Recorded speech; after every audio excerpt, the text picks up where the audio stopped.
بسم اللہ الرحمن الرحیم۔ السلام علیکم ورحمۃ اللہ وبرکاتہ۔ دوستو، آج ہم آپ کے ساتھ ایک دل کو جھنجھوڑ دینے والا واقعہ شیئر کرنے جا رہے ہیں جو حضرت موسیٰ علیہ السلام کی زندگی سے منسوب ہے۔ یہ واقعہ ہمیں اللہ کی رحمت اور مغفرت کا ایک عظیم پیغام دیتا ہے۔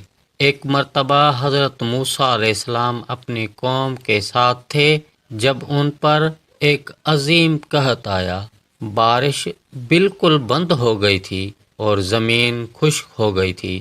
حضرت موسیٰ علیہ السلام نے اللہ تعالیٰ سے دعا کی کہ ان پر اپنی رحمت نازل فرمائے اور ان لوگوں کو اس قحط سے نجات عطا کرے۔ لیکن اللہ تعالیٰ نے حضرت موسیٰ علیہ السلام کو پیغام دیا کہ ان کی قوم میں ایک بہت بڑا گنہگار ہے اور جب تک وہ شخص اپنی قوم میں رہے گا بارش نہیں ہوگی۔ حضرت موسیٰ علیہ السلام نے اپنی قوم کے سامنے آواز بلند کی اور کہا، وہ شخص جو بہت بڑا گنہگار ہے قوم سے نکل کر چلا جائے تاکہ اللہ ہم پر اپنی رحمت نازل کرے۔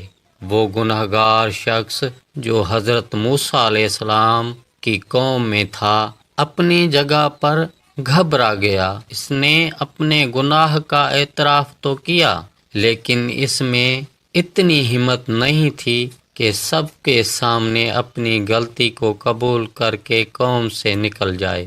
وہ شخص دل سے اللہ تعالیٰ سے دعا کرنے لگا، یا اللہ، میں ایک گنہگار ہوں، میرے گناہ معاف کر دے اور مجھے رسوائی سے بچا لے۔ اس نے دل سے سچی توبہ کی۔ اس گنہگار کی سچی توبہ اللہ تعالیٰ کو اتنی پسند آئی کہ اللہ نے فوراً اپنی رحمت نازل کر دی۔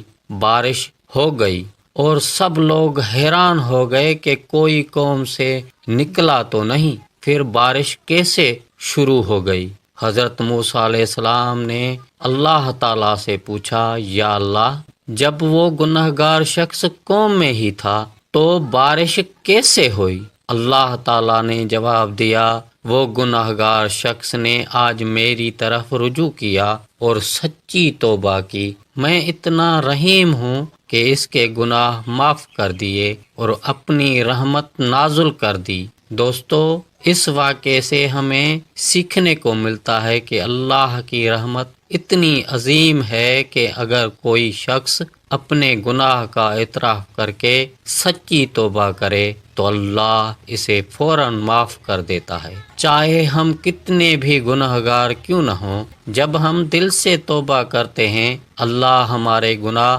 دھو دیتا ہے۔ اس واقعے کو اپنی دل میں ایک سبق بنا لیں، ہمیشہ اللہ سے معافی مانگیں اور اس کے رحمت سے کبھی مایوس نہ ہوں۔